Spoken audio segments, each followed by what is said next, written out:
thousands and dozens of thousands Russian soldiers were killed.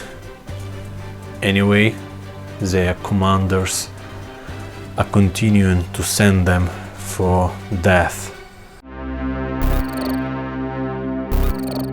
Hello, brave people of the world. The longest battle of Russian-Ukrainian war is going on. According to many experts, Russian attacks on Bakhmut town seem nonsensical. At the same time, as Russian forces are in defense in their all front lines, they are still trying to take advance in Bakhmut town. Why? The front line near Bakhmut region is the only one point where Russian forces are trying to go in advance.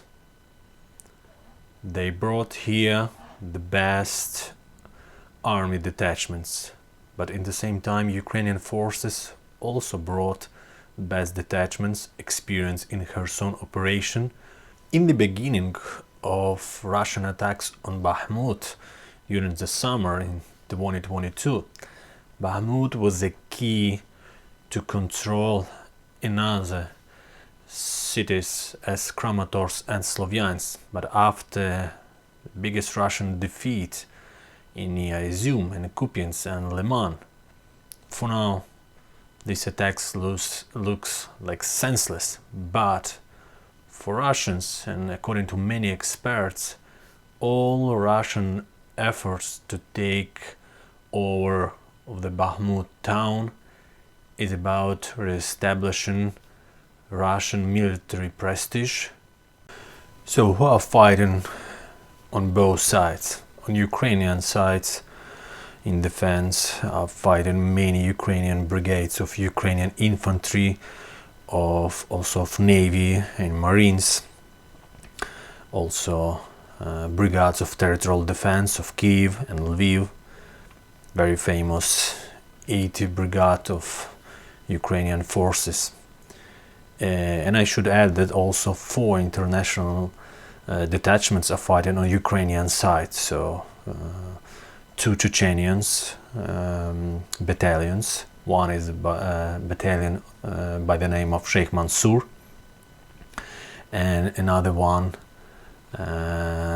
battalion of Chechenians named by Johar Dudayev, Belarusian battalion named by Kastus Kalinovsky, and even Russian regiment named Svoboda России, like Freedom for Russia, who is also fighting on the Ukrainian side. On the Russian side, many brigades of Russian infantry are fighting against Ukraine, but I would like to admit the most famous, according to Russian and world and Ukrainian media, is a private group called Wagner Group. Actually, it's a group of experienced killers who were killing people in Syria and Libya, in Georgia and many different countries. Now they took prisoners from all Russia and they are just sending them for death. Никто не отступает, никто не сдается в плен. Когда вы будете обучаться, при сдаче в плен вам расскажут 2 гранаты, которые вы должны иметь с собой. Traitors and separatists from how they call Donetsk National Republic and Luhansk National Republic also fighting. Why Ukrainians are not leaving Bakhmut? Why should we leave our territory? So even in strategical view, it's very important to keep Bakhmut, because Bakhmut is a key for Ukrainian supplies, also the very important part of the defense on the front line with Soledar and Siversk. If Russian will take control over Bakhmut, then they will be able to move and attack Kramatorsk or Slovyansk. Now we have urban battles, house by house. So unfortunately, Russian forces are moving, of course, maybe 20 meters per day, or maybe by weeks. Anyways, they have some small successes. Anyway, 80% of Bakhmut still under Ukrainian controls. So there are 3 points of battle for Bakhmut. The first one, political.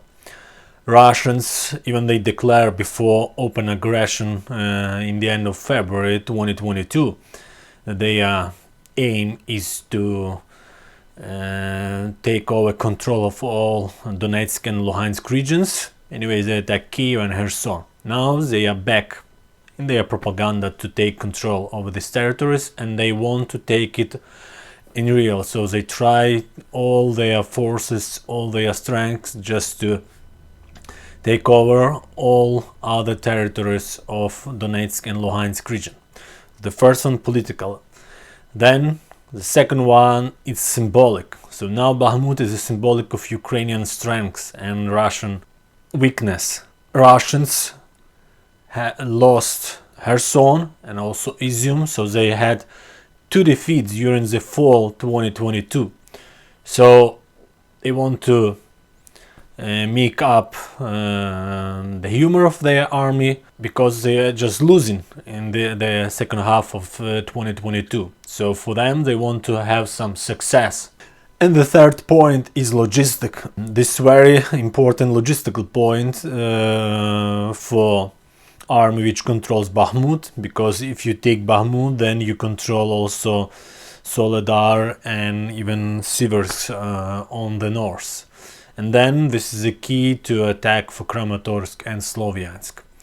So battle for Bakhmut is a meat grinder. Many experts, many historians, and many correspondents make a comparison between Bakhmut and Verdun. Now we have very close situation in Bakhmut. Both sides, so many soldiers are killing also civilians.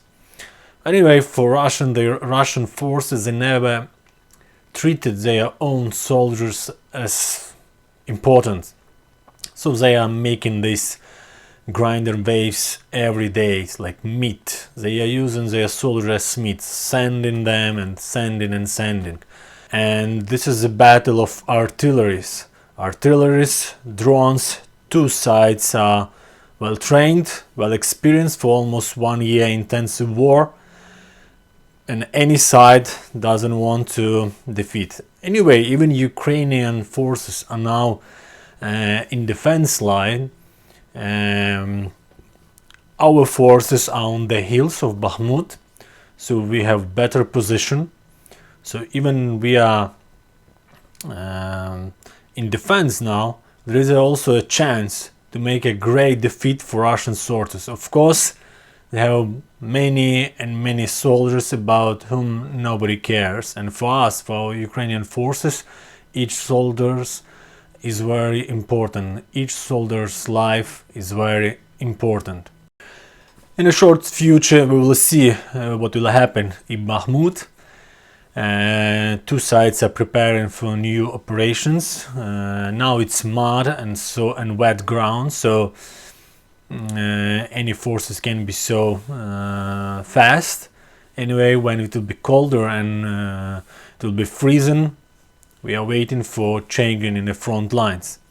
Of our army, General Zaluzhny just gave a speech for British newspaper, The Economist.